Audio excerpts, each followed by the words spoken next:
Our background ain't there.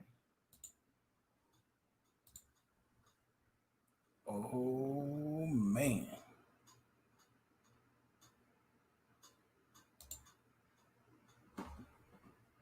Oh, we gotta keep moving.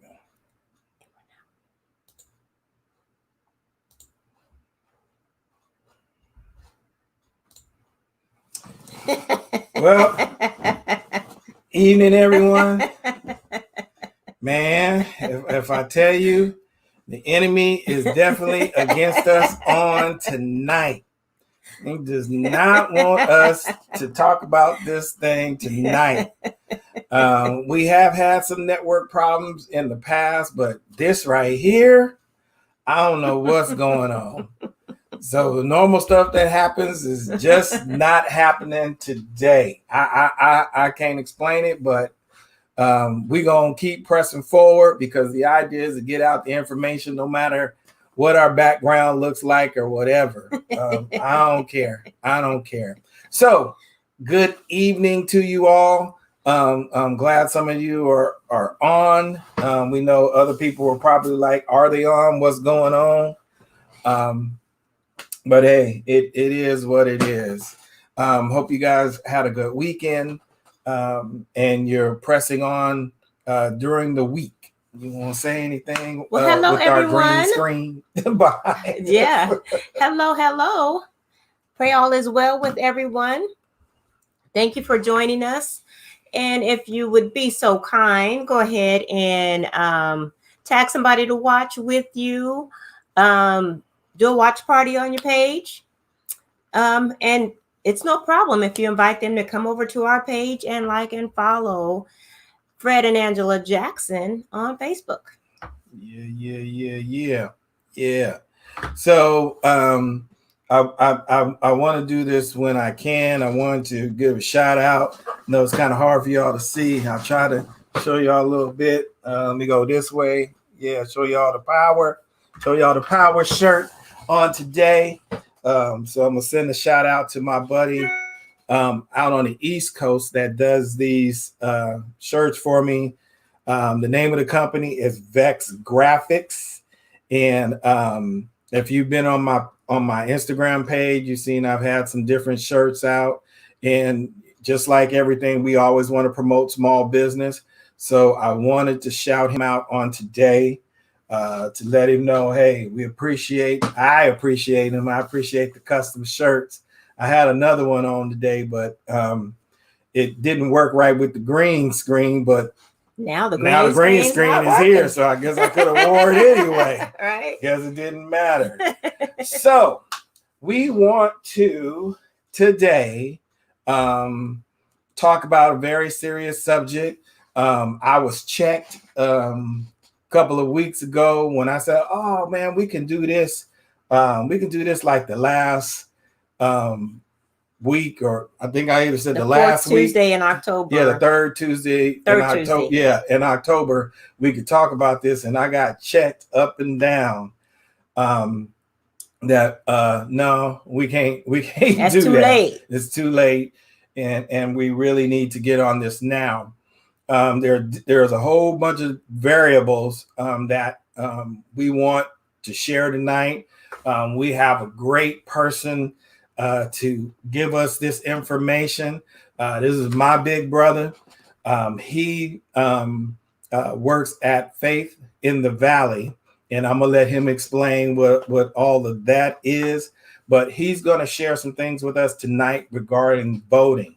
Now, like she said, if you're on here, tell your friends, tell your cousins, tell your enemies, whoever to get on. If you're not on, check us out on YouTube or on Facebook. Go back and listen to this because there's going to be some vital information given to you on tonight. So without any further ado, we want to bring to the stage. We ain't got no stage, but we want to bring to these airways my brother and my one of my best friends, Pastor Curtis LaMont Smith. Let's say amen for him. Hey, y'all. Brothers Well, and sisters, how y'all doing? You see how that last minute thing worked? We were sitting here talking and everything was good. And then when we started, see, kaboom. But that's all right. That's all right.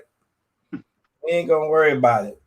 So, bro, tell them first of all a little bit about Faith in the Valley. Sure. Faith in the Valley is a multi-faith, a multi-race community organizing network, and basically, we do community organizing. A lot of people usually ask me, and what does that mean? What is that like? I remember when in 2008, when President Obama was first elected, and people were like, "What did he do before becoming president?" Like, well, he was a community organizer. Like, okay, and what was that? A lot of times people are community organizers. They don't even have the title, or they don't even know that that's what they were doing. When they bring the community together, when there's a like mind and vision and in goal, and when there's basically a vision to make change for the better and the good of the people, that's basically community organizing. If you have people that are coming together because there are too many cars running up and down the street and the kids aren't safe, and so they want speed bumps. So they would organize the community together, whatever they would have to do, signature gathering, go through the process that the city has in order to get those speed bumps implemented, put into their streets, or a stop sign put in. So that's kind of a basic form of community organizing. But as far, and it's as large as, I should say, just policy change in general. So we've worked on police reform. We worked on, even now the big conversation when it comes to abolition and police abolition, when it comes to second chances for returning citizens, changing the narrative for ex-convicts into, returning citizens. We worked on immigration rights, on environmental justice.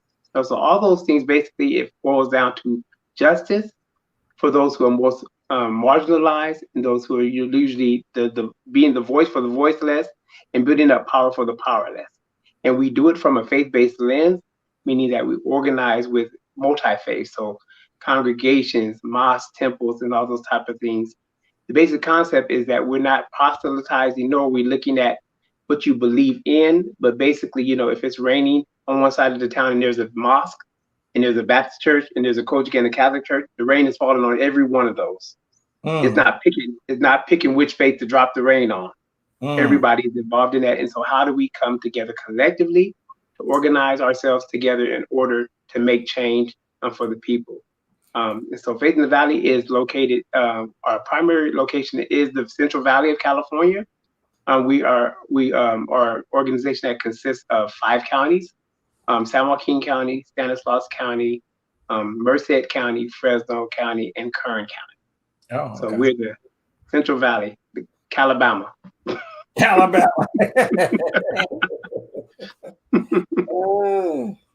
And so I just one more thing. In my position, I should say, with Faith in the Valley, is now I am the Director of Faith Leadership and Engagement. So I work directly with clergy leaders, faith leaders, from all of those different aspects throughout the Valley on the basic conversations of how does faith and justice basically play in part. What does our faith, in whatever context that is, call us to do in regards to justice, especially in the times that we're in right now? Right. Okay. So you mentioned that you work with multi-faith, so not just clergy, correct? Not just clergy. We have a full staff of organizers. So I'm on the senior leadership team, but our organizers also work directly in those spaces. So the congregations, and basically our foundation is relationship building. So they will do the one-to-ones with the people within the congregations, teach them how to do one-to-ones with each other. And basically how you'll find out that there's more connection than there is, I should say, division, meaning that there's really several people things that we really don't get into when we come to our congregations or churches is really, usually it's by hearsay and by more so gossip. We really don't understand what people are going through. And so it allows us to build those relationships to see what we're fighting for is that actually we're fighting for some of the same things. It's just in a different context. But I'm affected by the educational system, and so is your child or your grandparent or your grandchild. When I talk about second chances, like restoration, redemption, we evolve people at the church to know what that means. of restoring. So even in that work, in that context of restoration or second chances or putting policies that allow people to operate, as free human citizens instead of being held by their past. And we have, let's believe this, mothers of the church who did some things back when they were younger, and it's still on their record. Mm. Wow. So it seems like that. It's like, what does freedom truly look like? Right. We say fight for freedom, we fight for justice. What does that truly look like when we continue to operate in the system that continues to hold us bound, whether we're in the physical system of prison or we're just bound by the policies that have been developed to keep us oppressed? Mm-hmm. Mm-hmm. Right. Okay. So I know based on conversations you've been working and kind of going around some with the clergy, as you said, and other groups, and not just the idea of the urgency to vote, but just information in general on voting. So how has that been thus far? It's a challenge in the time that we're in based upon the conditions that's going on, especially with COVID-19, the pandemic. Excuse me. Voting this time of year is always the issue when it comes to, I should say, the minority community, based on some of the issues of the trust of the system itself. Basically on we call our low propensity voters, which are ones that will vote every now and then. Depending on who's running. And then we have the non-voters, the ones that just don't participate at all. But we have a huge percentage that even the gap that those voters fall in can shift actual elections based on if they were engaged. So all of our work, when I mentioned the word policy, all of our work leads to this right here. It leads to the actual democratic system that we're in, to use it to exercise your right to vote, to actually be a part of making that change. Mm-hmm. That makes sense. Mm-hmm. Yeah. Awesome. So let me just ask this before we go deeper into why we're here. But how did you get involved in all of this?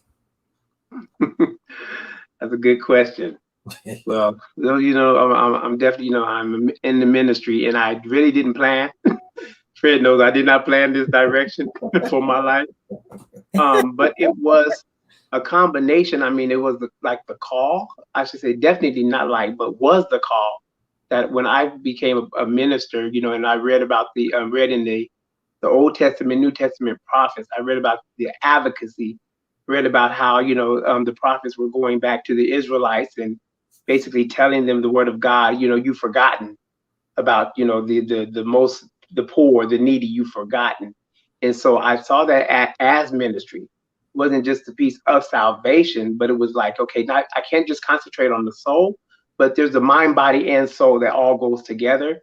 Right. And so especially when it takes into account, is that setting the captives free, liberty, for the blind, liberty and justice, all those things were in the Bible, right? It wasn't like a concept developed, it was actually in the Word of God. So it's always been, to me, a part of the ministry. Ministry wouldn't exist for me if this was not a part of it. And so it was Sacramento. That was my roots, that I got involved there and learned what community organizing was. It was an organization called Sacramento Act. And I was a youth pastor there at Genesis Church in Sacramento. And they were working around youth issues, youth policies. And they were teaching the youth how to be leaders in their communities. It was right before Kevin Johnson got elected. So we did a youth candidates forum. So I learned all the ways of what community organizing was in Sacramento, was my roots. But over time, the experiences that I had actually played into why I answered the call, or why it was so important. Because then I started seeing the injustices play out. And then I started having those aha moments back in college, back in Stockton, where I was like, wait a minute, that was that right there. And then the opportunity, say, you guys, the privilege, I should say, that's an opportunity, but the privilege I had to go to Birmingham, Selma, Montgomery, go along the steps and see the road that Martin Luther King traveled. I'll put a plug in, not only is he my alpha, my frat brother, but, all right, there you go. but seriously, but but the work that he did as a minister. And so following his life and that call that he had, and then going back there to talk to people who actually walked with him, were a part of that struggle, then made it almost as if it was my duty, basically, and to fulfill, the destiny of my ancestors and the people that basically, shed blood, so that we Right. can have what we're talking about tonight. They shed Right. blood to have this right. Just Mm. as Jesus Christ shed blood for me to live, they Yeah. shed their blood. So that I take it that serious. Yeah. Yeah. Yeah. For our rights to the freedoms that we have, or some that we're still fighting for. So, Right. yeah. Which is a thing that I think that people don't understand, or as we get younger folks, they don't understand, the things that have happened way earlier. I know that, we have these, like now, the protests and all that stuff. And I know you can speak to that because you've been all over the country. Even way back in the beginning, you were even in Ferguson. And I know you've been in other places as well, but the understanding of there are people that have done a whole lot to allow us this opportunity to control our destiny. And we have looked at it as it won't change anything. But if we work together to promote the communities that we want to see, we have to first vote. Yes. Not just locally or nationally, but also locally. Especially, I think locally, we should have more of a voice. We do on the larger platform, but when it comes to our local things, and then we wonder why isn't this happening, and why don't we have this? Well, it was some things on the ballot that we never paid attention to, or we didn't take the time to read. So, if you want to go into further explaining about that, the importance.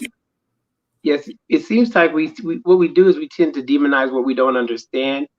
And when we think about a lack of knowledge, that's where I was. I wasn't always astute, in that the community organizing, I should say, came to me as far as the importance of what it meant, but it still wasn't until later on that I began to understand the democratic process.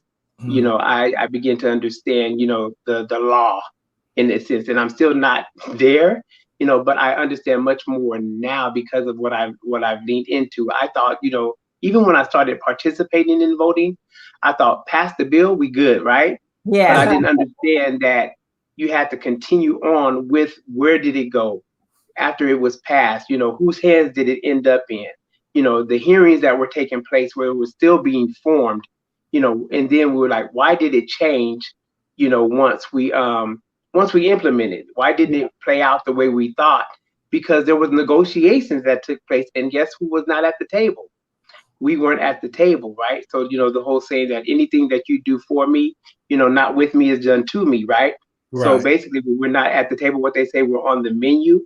So the voting process is not just an event. It's actually, I tell people, don't just vote for a person, vote for life.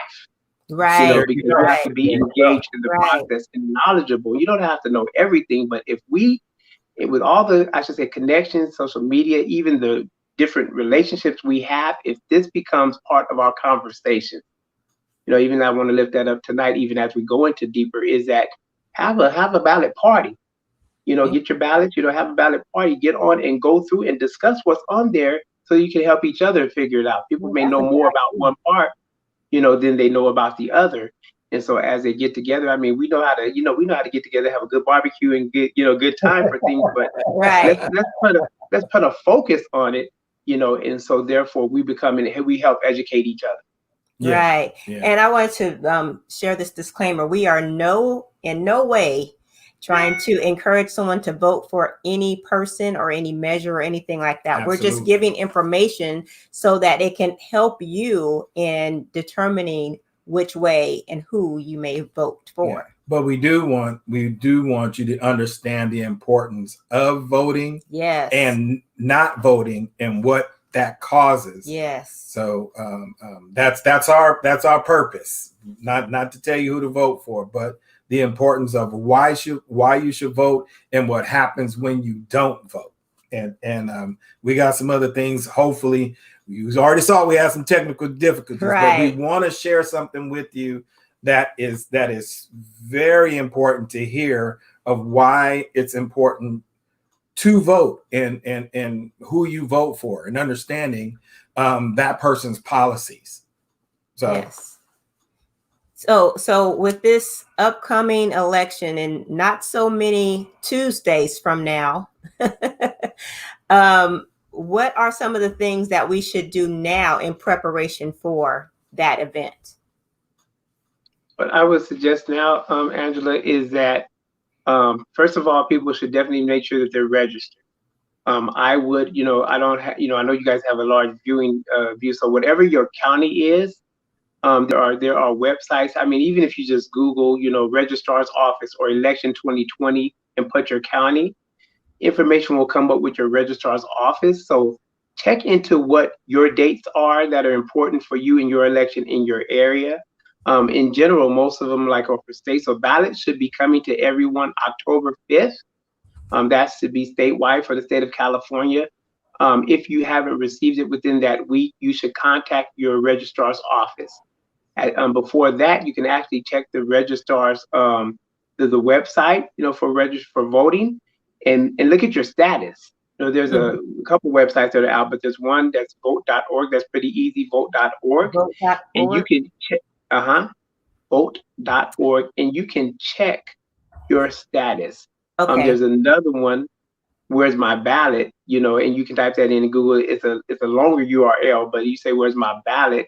It comes up as a state organization of website, and it lets you see when your ballot's mailed, if it's received, if it's been counted.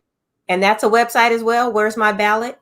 Where's my ballot.sos.ca.org. But I just say Google where's my ballot, and you'll get that, because they set that up this year for everybody to do that tracking. Because what they are encouraging, CS. Let me get it for you. It is where's my ballot.sos.ca.gov. Oh, SOS, Secretary of State. Yeah. So this allows you to track your ballot, find out when it's mailed, find out when it's received, and find out when it's counted. Okay. Vote.org is another one that I recommend too, because it seems a little bit more user friendly, on vote.org. Where WHERE. Yeah, you misspelled H. WH. Where? That's worse. That's okay. That's where I sound. Figure it out. I went to public school in Stockton. Leave me alone. And seriously, check your status, because sometimes people will vote and they will not know that they didn't re-register when they moved, that they needed to re-register. Again, making sure you're registered, making sure that everything, your status is fine. Another thing that happened to me is that a lot of times, people are checking that they're not registered with any party, and they do want to do that because, again, they want to just choose whichever one. I did that in the primary, and I did not receive a ballot that allowed me to vote for my local mayor. Wow. Because it was not, because I did not choose on one of the parties, or the party that they were connected to. So, want to make sure that when you get your ballot, look it over and make sure that you have on there everything that you're expecting, to have, who you think should be on the ballot.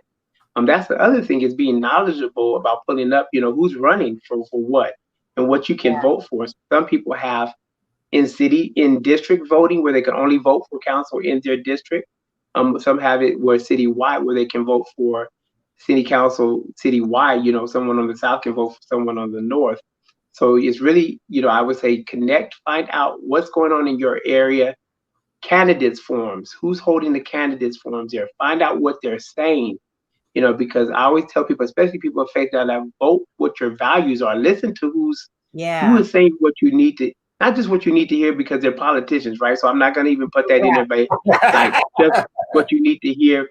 I mean, I'm saying not just what you need to hear, but listen to what they're saying. And then, if you can have that conversation or get a chance to meet the person, what does their character look like? what does the history look like? You know, what people are saying about the person, evaluate, see if you can evaluate their character. And then, I mean, we're in a point right now where people are saying, well, I don't even want to vote for the lesser of evils. Don't not participate. Don't make that an option. Not participating is not an option. If it Right. is the voter of the lesser two evils, find out which is the lesser one, and find out who do you have more of an opportunity to make the change with. Who will Right. Yeah. actually come to the table, and who's not going to listen to you at all. Right. Right. Right. All right. So know that. There's a question. So I'm gonna Mhm. put this up here, and let's see. Let's see what say ye.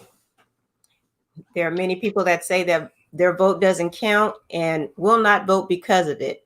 What do you say to people that have this type of mindset? I say kind of just what I said through that. Not voting is not an option for us, everyone. And I say that, you know, and when you say it doesn't count, it's one of those things that, well, what if it does? You Yeah, know, exactly. not party. What if it does? And what has shown, history has shown in statistics, you know, as far as especially the black vote, the number of eligible votes versus number registered has been in the gap of the millions, and the millions that could have turned basically an election. You Mm-hmm. know, we're saying that, you know, I'm even a proponent of listening to some of the millennial conversations about saying that the voting system needs to change from what it's been. But again, even if you're looking at that, who do we have the best opportunity to work on that change with? Right. You Mm-hmm. know, Right. we can't step away from the table, other we're not part of the bargaining.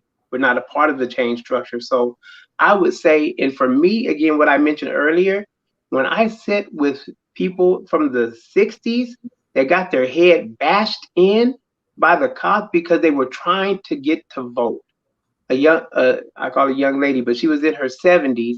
And when we were listening to her, she said that she went to the office to register. And every time she went, it was almost like the movie, you know, you saw uh can't even think of it, you know, right now, Brian Stevens, you know, but Oh, the lady yeah. would go and and they would ask her questions. After she would pass the test, then they would ask her verbal questions in order for her to fail and Hmm. not be able to vote. They would Mm-hmm. Wow. ask her like, name all the governors in the count of the state of Cal, you know, of the country in the U.S. Name all You the know, and government. everything in I would order to tell. and they would. It was on You know, purpose. and they would, but she didn't stop. She kept going back. So our ancestors were beat in the streets. John Lewis, who we just lost, was almost beat half to death in order to fight that we could even get the right to vote. In the history of voting rights in Alabama, you see that it wasn't until the 60s that we even were given the right. And even how fragile it still is something that is renewed. It is not something that's set in stone. This Right. right can still be taken away. Right. So when Yeah. we understand that, and we understand, I should say, you know, what people went through in order for it to have us, I don't know how to emphasize that enough. But hearing those stories and seeing the tears that were running down their eyes as they said the first time they got a chance to mark the ballot. Mm. And imagine back then, they weren't winning probably nothing back then, but the fact that they won just to go was a Mm-hmm. Right. win for Mm-hmm. Right. them. And it wasn't until the power, I should say, that came in. First of all, I just want to put these words. The vote is precious because blood was shed. The Yeah. Yes. vote is powerful because it changed us from being the ones basically voted on into the ones being the ones being voted in. Look at the shift that we have in even Black women leadership. Look at Mm. the shift that we have in the council, in the assembly, and the Senate across the country. Look at some of the positions, because right now we tend to focus on this main one, but look at what we have, you know, around us, you know, and the opportunities that are there. And even more so, introducing there is that we need more of us running.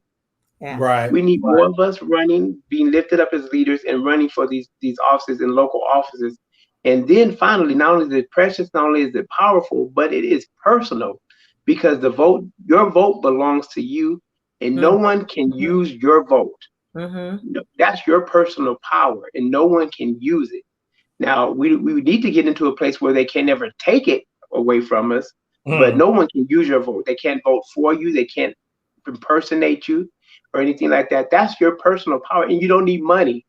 You don't have to be a certain status for this Right. vote, for your vote to count. So I just, just encourage everyone that's in that state, please, please vote.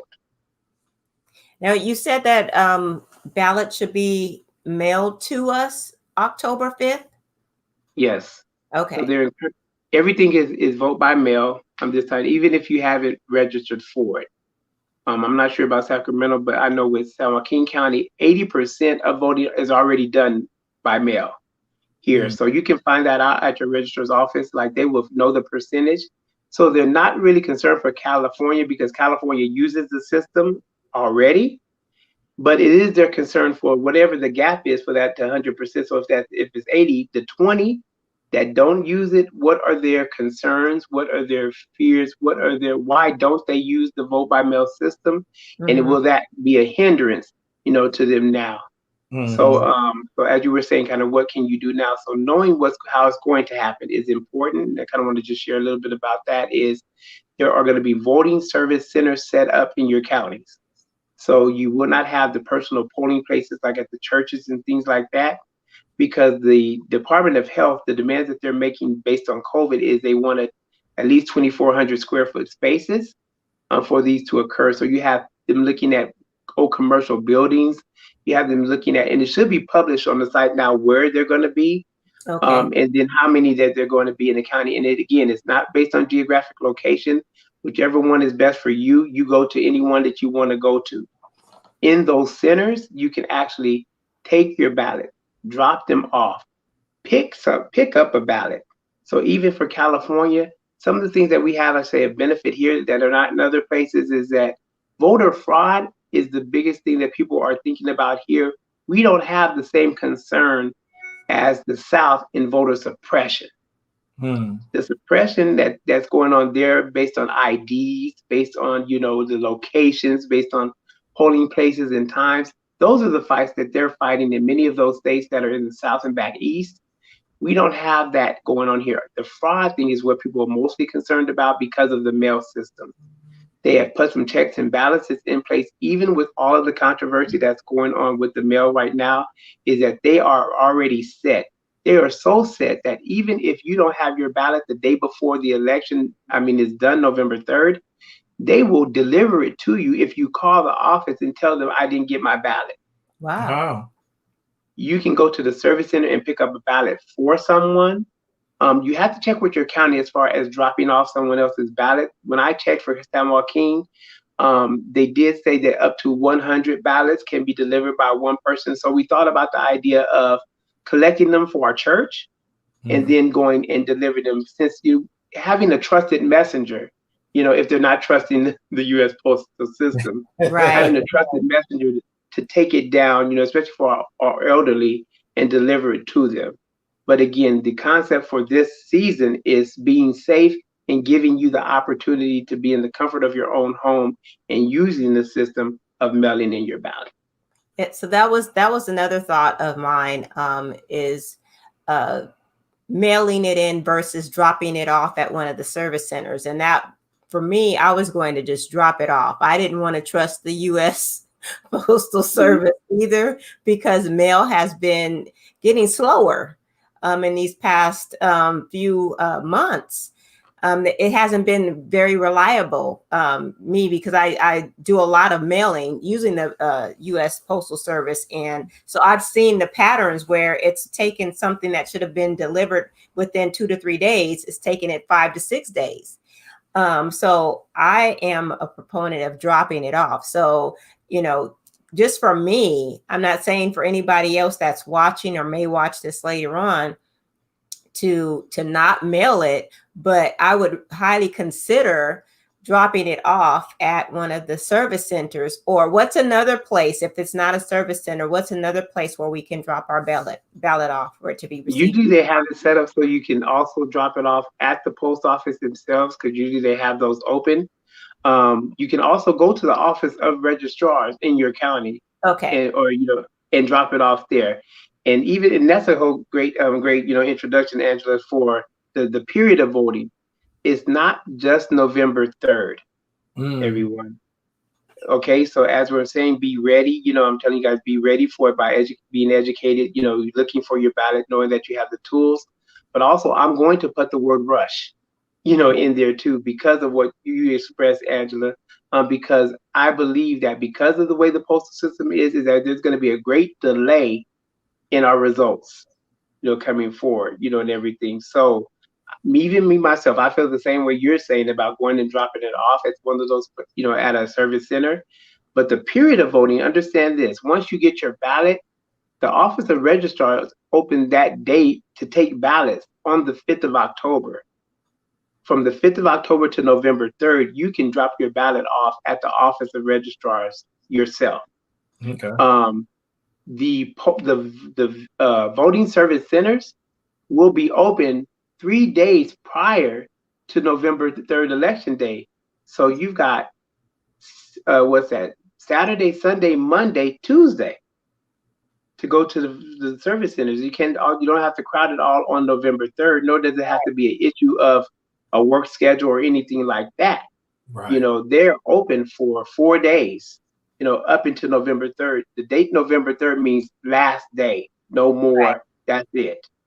But don't think of it as, that, November 3rd. Think of your election starting October 5th.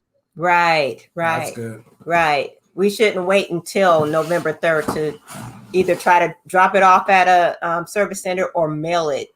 I think it is utmost important to ensure that we get that thing filled out and turned in almost as soon as we get it. But also take the time to read over any information that you may not be sure on, and like you said earlier, maybe have a what did you call it, a poll party or election party to kind of go over some of the issues to help each other out.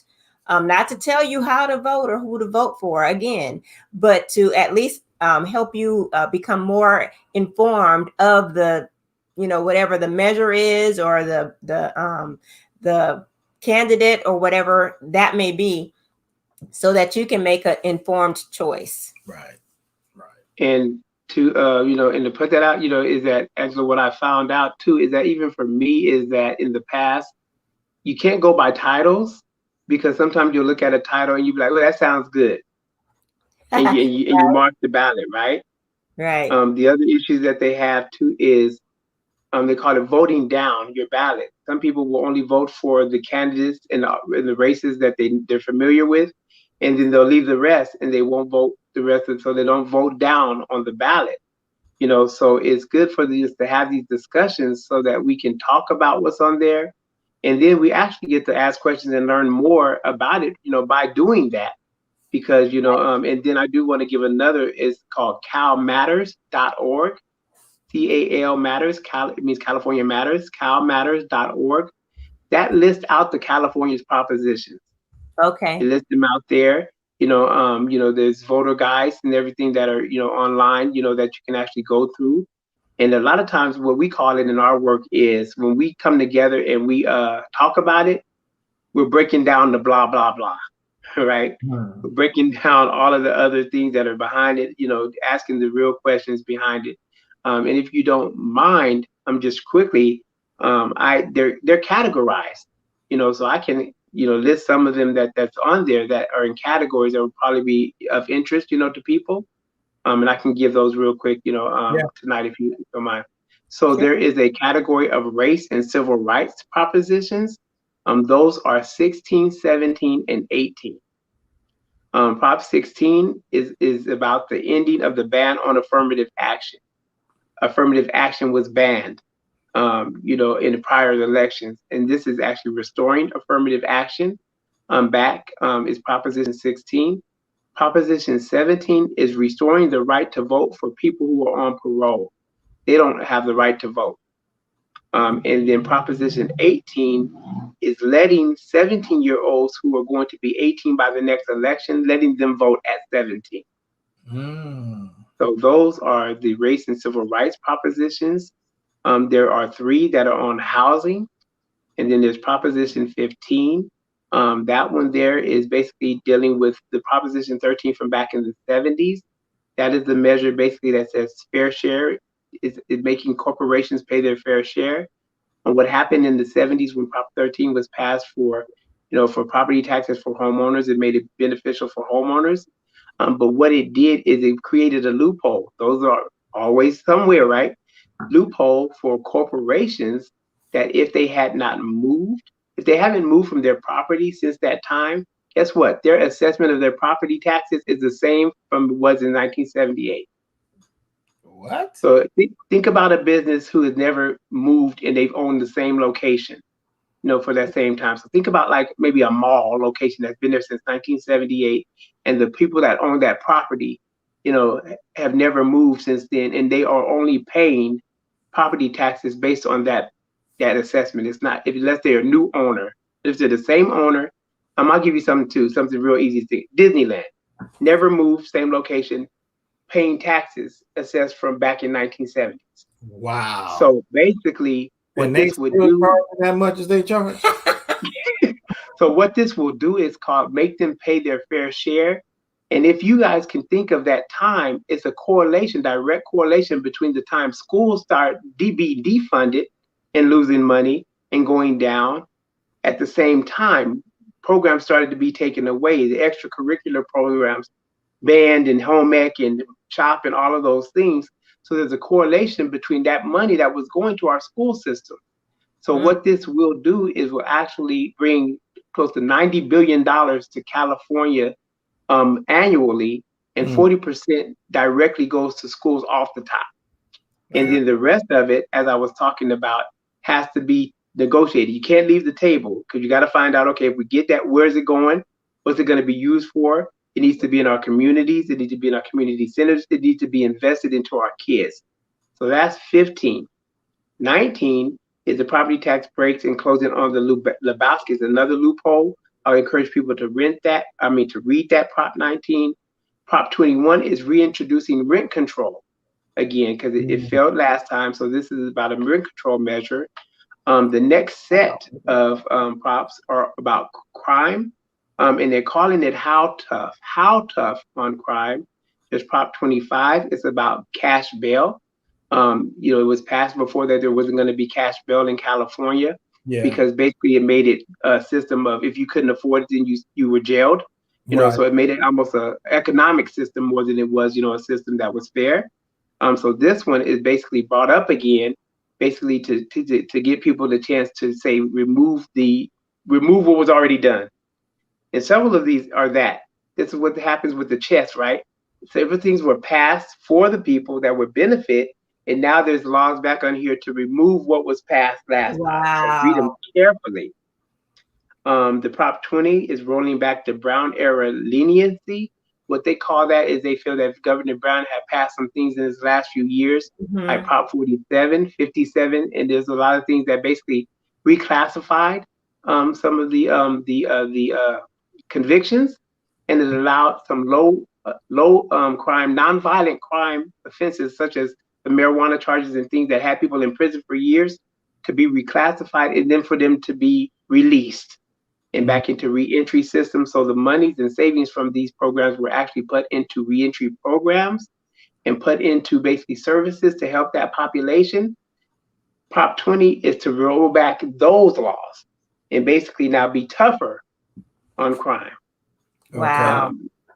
Then there's a labor management category. That's Prop 22 and 23. The Prop 22, maybe a lot have heard of it. That's the self-employment for the app drivers and things that they're trying to, basically say that they cannot be independent contractors. Right. So that was already passed. This is actually to make them, eligible to do that, to be able to be independent contractors for those Lyft, Instacart, Uber, all of those types of, jobs like that. And then the Prop 23 is about the regulating of dialysis clinics. Wow. Then there's two more that don't fit into a real category, but they're like bringing them back. And that is Prop 24, which is a stronger consumer privacy laws. This is about your privacy and consumers sharing your information. And then Prop 14 is about borrowing money for more stem cell research. But calmatters.org. And also there's another one, I've thrown out a lot. Ballotpedia is also one that you can go on. So just like Wikipedia, Ballotpedia. you can go in there and see that too. So yeah, talk about this, man. Get into it. Figure out what's going on. And don't and even with those, don't not vote because you don't know. Ask somebody. We got time right now. Right. We have a few weeks. Yeah. So we can take some time and ask questions, ask the right people, I would say. Yeah. That's the thing of have the parties with some people that kind of have an understanding or a grasp of some of these propositions, and you can really sit down together and read them and understand them, because like you said, that's the thing where people get frustrated, that they don't really understand. Sometimes the wording makes it seem like, oh, well, we're supposed to be against, or wait a minute, no, we're supposed to be for. Right. And so people get so confused. They're just like, you know what, I'm good. I'm good. So they'll skip and that. They know that.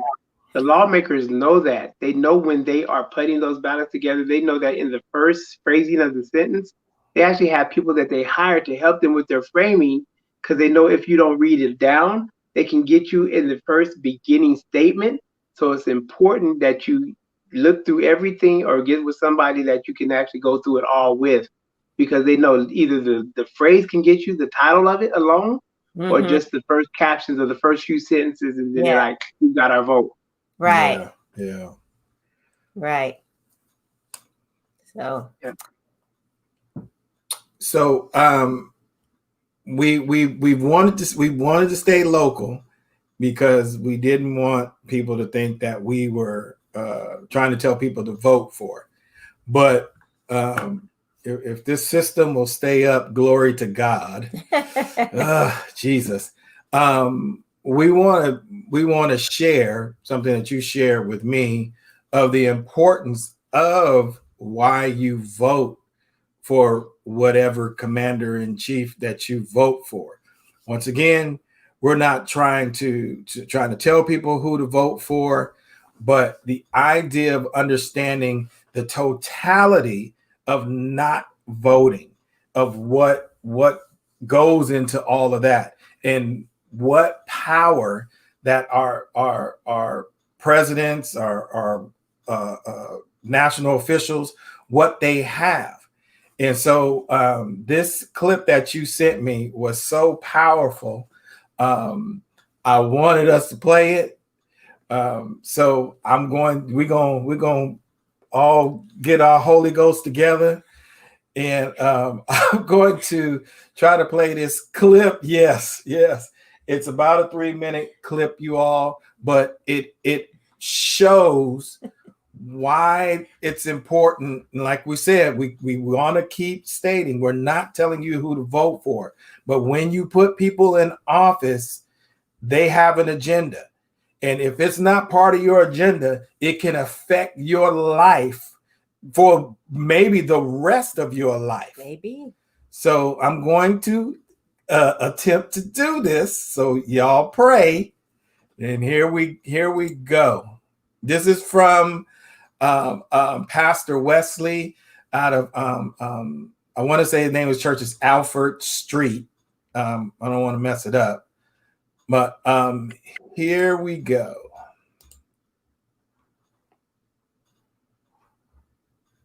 And beloved, voting is not simply about what president will sit for the next 4 years. When you fail to vote, you do not understand the judicial legacy that a president leaves long after he is in office. This vote in November is not about the next 4 years. It's about the next 40 years. Let me take you back to Constitution and governance. The President of the United States has the authority to place men and women as judges all across the district courts, the appellate court, and the Supreme Court. This current president, in his 4 years, has appointed more judges than every other president except Jimmy Carter. In 4 years, President Donald Trump has appointed 100 and 98 judges to the bench, 2 to the Supreme Court, some 50 plus to appellate court, and the rest to district court. And many of those appointees will sit as justices of judgment for the rest of their lives. 198 judges have been appointed by this president. Do you know how many of those 198 appointees are Black? Do you know how many of the 198 appointees of this president are of color? Of the 198 judges that this president has placed on the bench, not one of them is Black. Not a single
in our corporations, in our businesses.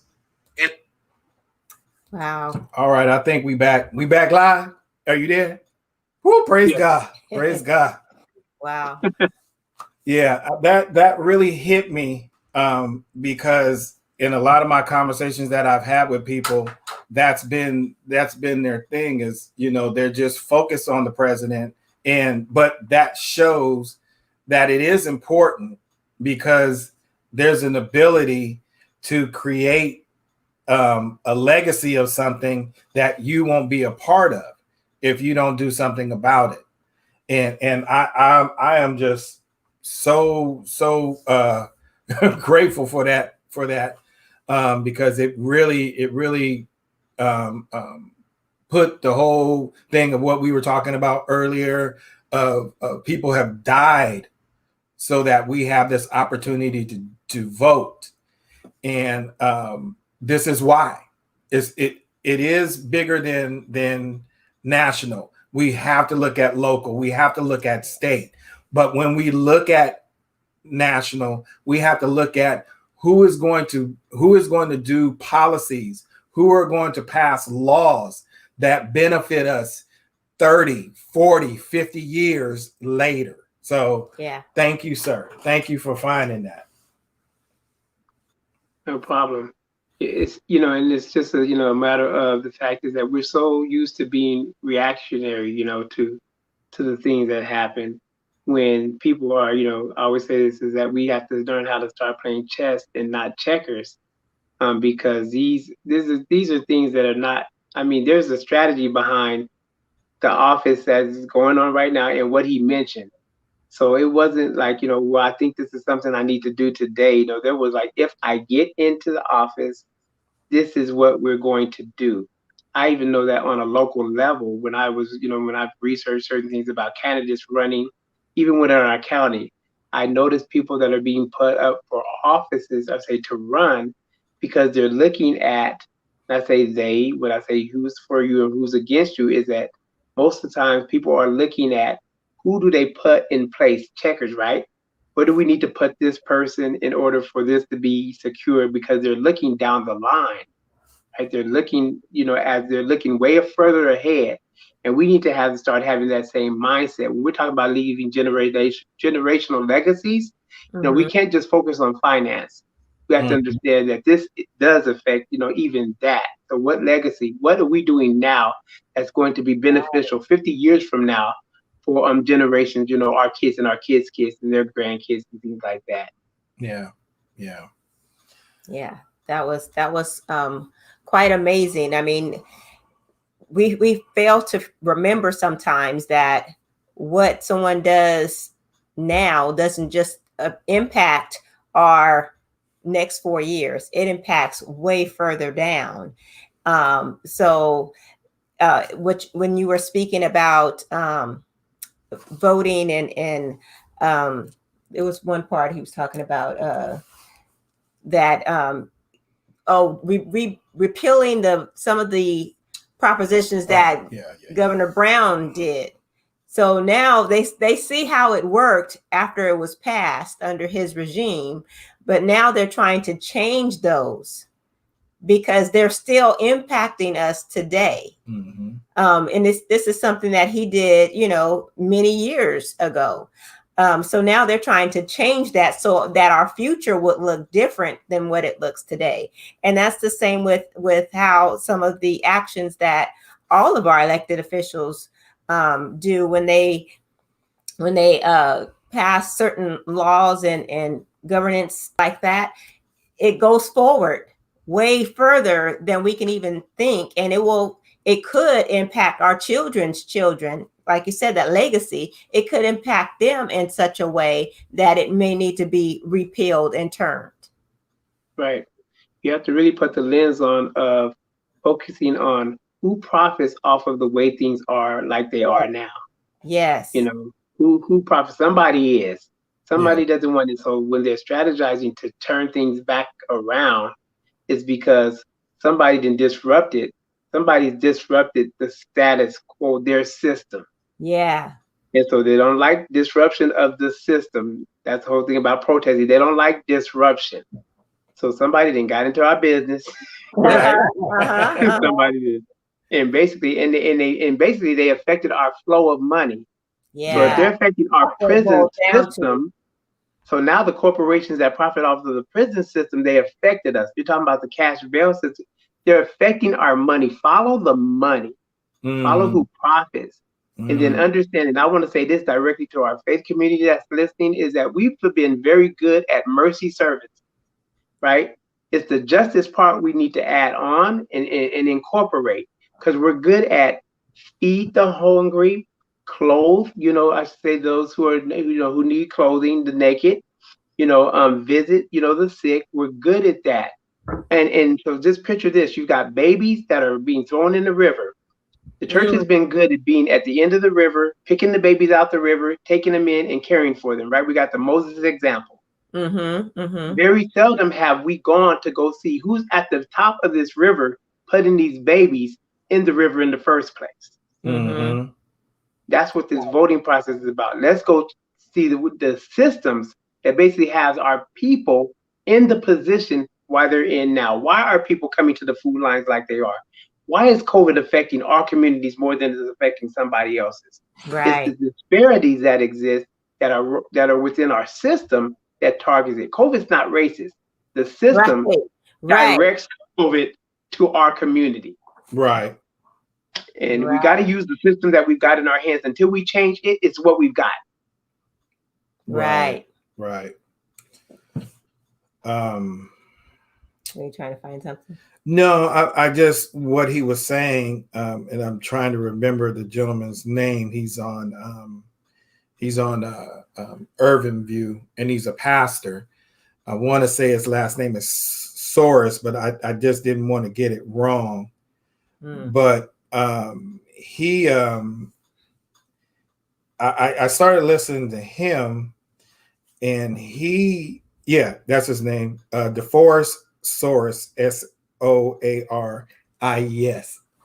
and he did an interview with Karen Hunter in talking about what their church did in New Jersey, of basically how they changed their whole community by putting people in office. And originally, they went to the council meeting, saying, hey, this stuff is going on. I'm just gonna, because we've hit the 8 o'clock hour. This stuff is going on, and we need, this type of change. And they basically laughed him out of the council room. And so he said, okay, all right, I got you. So when seats came up, he had people that were in his church run for the seats. They won. And so they started making changes in their neighborhood. Problem with the educational system, same thing. Went down to the school board. They didn't want to hear him. Got you, no problem. Got people from his church on the school board. They started changing systems there. From there, they ended up building housing, fixed roads, the communication, or the police community communications, started rebuilding all of this, because they went outside of those various things that you were talking about. They got involved. And I think that's what's so important about what Pastor Wesley's statement is. And it's not just in voting, even though this is our subject tonight, but us being represented where we can speak for ourselves, because that's what happens in a lot of these boardrooms. That's what happens in Congress, that things are being spoken for us, but they're not being spoken on our behalf. So, we'll do this for them, but the impact of understanding if there is an impact, they don't really know, because one, they don't come down and see, they just give their great speeches and all that stuff. But when we have representation of people that look like us, then we know that there can be more change. But if it's nothing against folks, but your values or where your allegiance is in a different place. And that was the thing with I believe it's Bishop Soros. I won't mess up his title. That was his thing. Is you have a concern somewhere else. We have a concern right here in this community. And apparently you've been put here to do something, but your allegiance is to something else. So we're going to make sure we bypass you out and get the things done in our community that need to be done. Most definitely. So representation is very important. And like you said earlier, I think some of our younger people, our brighter younger people that are out there now that are doing the work, this is the avenue that they need to be looking at. I think we're building in that now, but it even needs to be greater. Yeah, definitely. So we are on the last. We are 9 minutes over. Not bad. We've been worse. We're gonna leave you with the last word, and then we'll pull you out, and then we'll say goodbye to the people and go from there. I thank you. First of all, thank you all for this opportunity. I always enjoy just being with y'all. And this is, so important to my heart right now because we really need to come together. And this is the way, that we do that. And, I as the pastor was saying from Alpha Street Baptist Church, when he was talking about, if we are even chanting and saying Black Lives Matter, is that we have to include those that were lost. We have to include the lives that were lost, the Black lives that were lost for us, for this moment right now. So if they matter, those matter, because those were the first ones that laid their lives down just for this opportunity that we have. So just vote, everyone, vote. I got to say that's my only message for tonight is. Well, sir, we thank you for taking the time out and for instructing us and educating us, giving us good word, providing us with a cheerleader boost with the video. It should fire all of us up to want to do the right thing and, make sure that we're doing our part. It's not just doing the right thing. It's also making sure we do our part as American citizens. All right. So we're going to put you over in the green room. We'll enjoy some snacks. Yeah, enjoy some snacks. And we'll see you in a minute. All right, you all. Man. That was a good topic. Yeah. Strong topic. Very much so. Very much so. So a few key takeaways that we have from tonight's discussion. First, be on the lookout for your ballot that should be arriving October 5th. If you don't know if you've been registered to vote, go to first you can go to Where's My Ballot to see if you have not received your ballot by October 5th. You can go to where'smyballot.sos.ca.gov. You can also go to vote.org. Yeah, give me just a second. He's getting the banners together. But vote.org is also some information that you can go to see if you're registered to vote. And if there's information that you need regarding certain items on your ballot and you're not sure what it is, you can go to calmatters.org. Yeah. To get more information and insight to what those measures are, or those whatever's on the ballot that you don't understand. Have discussions, have ballot parties, so that you can get a group of you and some of your friends or even some constituents together in a room or via Zoom, because we're still practicing social distancing. Get together and compare, talk over some of the items on the ballot, so that you can gain some clarification. And all thy getting, get understanding. Get understanding. So make sure you read, make sure you understand, because like he said in some of those ballots 17, 18, 19, they are what were they? They're race and civil rights propositions. So some of them may be overturning some things that may have already been passed through law. So make sure you read to understand. This was a great discussion. Absolutely. Make sure that when you get your ballot, you read and understand what's on there, who you're voting for, understand their agenda, and make sure their agenda aligns with your agenda and what you would like to see going forward.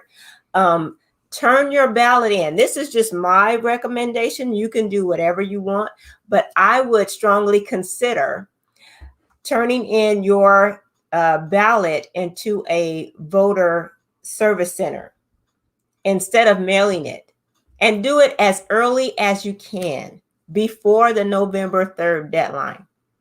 Just my tidbit. No, that's good. That's good. Yeah. Like Michael Lee just said, go vote. Go vote. Yes.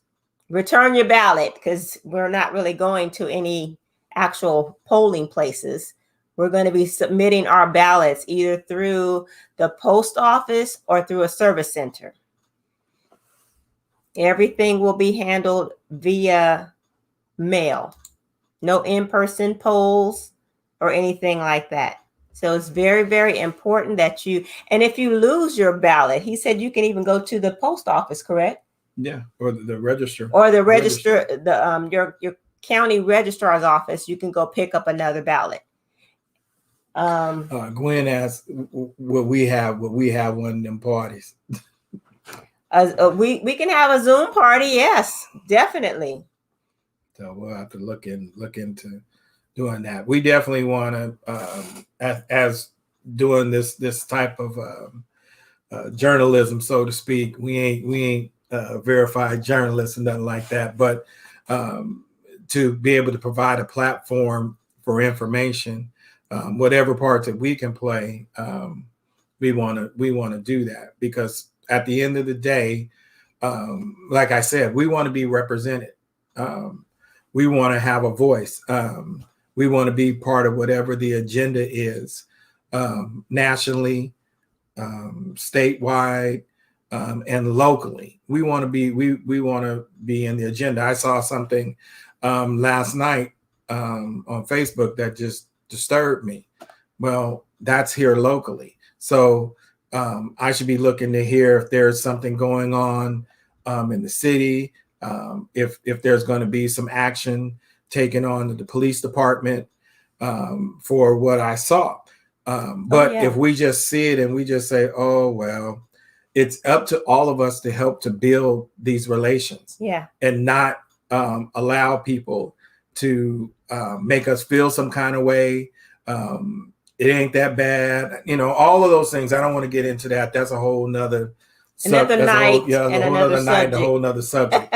But if there's an opportunity to use your voice or to use your vote, then you should do that to make the communities that you live in a better place.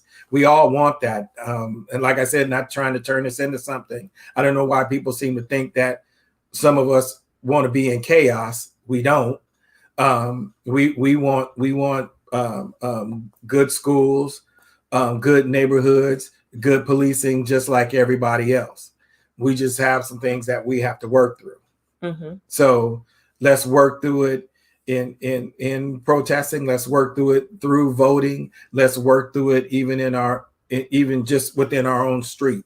I'm making sure we talk to our neighbors, know our neighbors' views, spend some time getting to know the people around you. That's one of the things that doesn't seem to happen any longer, like it used to.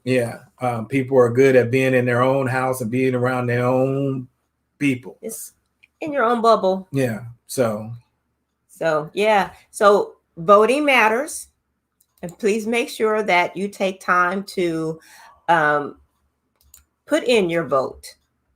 Your vote, just like Curtis said earlier, that some people say, oh, my vote won't matter. What if it does?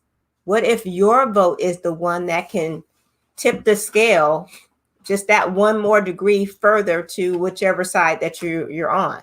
Think about what Pastor Wesley said, and your one vote can change what federal laws will look like for the next 40 years.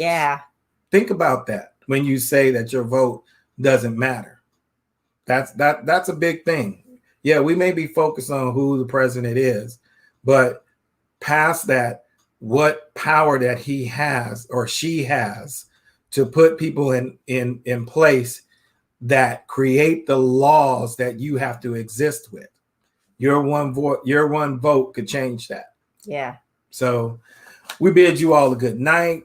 We won't be back till the first Tuesday. I do not know what's on the program for that week. But it may be just us, as you know, but with anything, we'll have a good conversation. We'll engage with you all and love on you all, and hope that you'll love on us back. So and we'll work out all the technical issues so you won't see our green screen. I don't know what happened right there at the end, but The devil is defeated. Yes, he is. He has no victory He here. came on anyway. We're not going to allow him to stop this. This is ordained, and we believe in what we're doing. So until the first Tuesday in October, we love you all. We appreciate the comments. We appreciate y'all rocking with us. Yes. I've seen more people sharing our information, sharing when our show is on. And we are grateful. We do not take it for granted. We are humbled, and we just want to do this to provide an outlet to people, to also showcase small businesses. Yes. Because that's the lifeline or the blood of America. Yeah. So we definitely want to promote businesses and let people know what people have. I'm going to be talking to somebody that I hadn't seen in a while that I ended up seeing this weekend. And she does these herbal teas, which I'm getting ready to try. I don't normally do teas, but one tea you do. One tea I do? Yes. Okay. Well, it's called honeybees. Comfort teas. Well, yeah, of course we do Mother Betty's tea. That's the one tea you Lord. will drink. Yes, Lord. Mother Betty's tea. Yes, we do that. But this is supposed to be for health purposes, this tea that I was told about. So we may have her on just to share if she's inclined to do so. So we'll let y'all know. But anyway, y'all be blessed, be encouraged, be strengthened, live and walk in your purpose and your call. Don't let anybody change that for you. We love all y'all, and we will see y'all on the first week of October. All right. All right now. Be blessed.